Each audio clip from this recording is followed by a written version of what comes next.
बाबा साहब का दिया संविधान न होता, हमारे बाबा साहब का दिया संविधान न होता।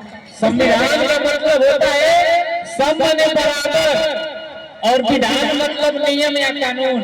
ऐसा नियम कानून जो सबके लिए बराबर हो उसको संविधान कहते हैं। और आसान भाषा में समझिए तो चाहे वो कबाड़ी बेचे वाला होखे, चाहे वो सफाई करे वाला कर्मचारी होखे, चाहे वो किसान होखे, चाहे मजदूर होखे, अगर वो वोट करेंगे तब वो एक के गिनाई, और ये देश का राष्ट्रपति या प्रधानमंत्री जी वोट करेंगे तब वो एक के गिनाई। इसको संविधान कहते हैं। ये बराबर है।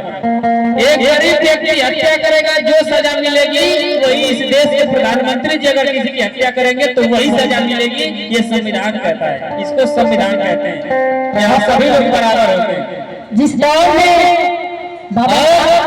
जो संविधान सबको बराबर करना चाहते हैं, और इस देश में जो लोग चाहते हैं कि जिनको हमने हमेशा से सताया, उनकी औलादों को भी हम सताएं दबाएं, वो लोग इस देश में संविधान का विरोध करते हैं। यहाँ तक कि दिल्ली के जंतर मंतर में इस संविधान की किताब को जलाया भी गया।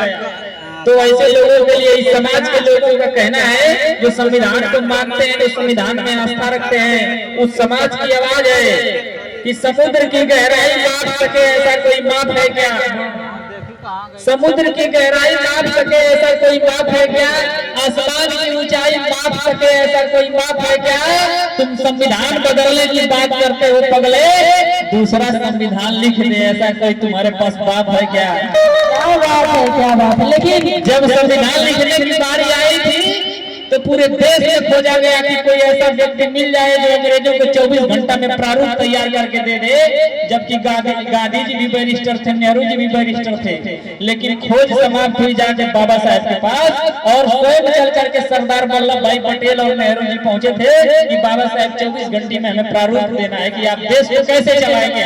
हम देश छोड़ के जा रहे हैं लेकिन आप इसको चलाएंगे कैसे? और बाबा साहब ने चैलेंज एक्सेप्ट किया था। 24 घंटे के अंदर उन्होंने प्रारूप तैयार करके दिया था, और अंग्रेजों ने कहा था कि मान लीजिए कि इस भारत देश में कोई ऐसा विद्वान भी है जो हमारी शर्तों पे खड़ा उतरा है, वो सिर्फ बाबा साहब अम्बेडकर, और आज उनकी औलादे संविधान का विरोध करते हैं।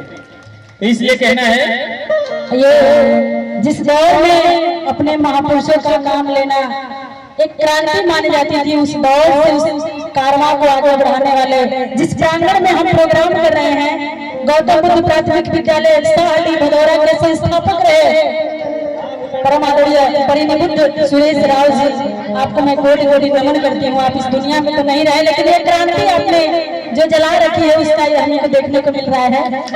और परिनिभुद्ध सुरेश राव जी की पोती और बहू जी की तरफ से ढेर सारे रुपए का धन्यवाद, तहे दिल से बहुत बहुत आभार, कोटि कोटि नमन करते हैं।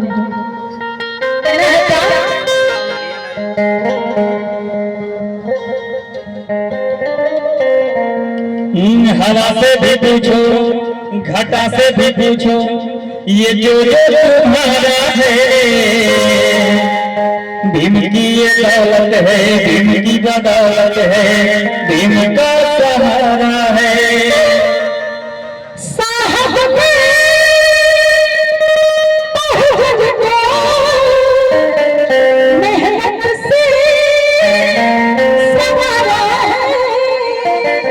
साहब ने बहुजन को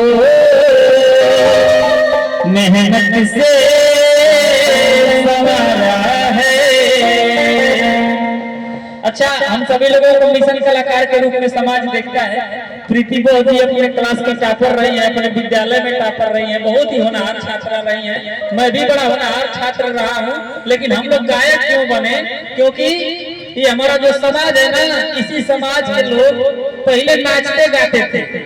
मेरे पिताजी लवंडा थे, छेद है कान में, लेकिन जब पैसा नहीं था संगीत में तो हमारे लोग नाच गाना किए। आज जब पैसा है तो वो लोग नाच गा रहे हैं, उनके घर की बेटियां नाच गा रही हैं और हम लोग छोड़ दी।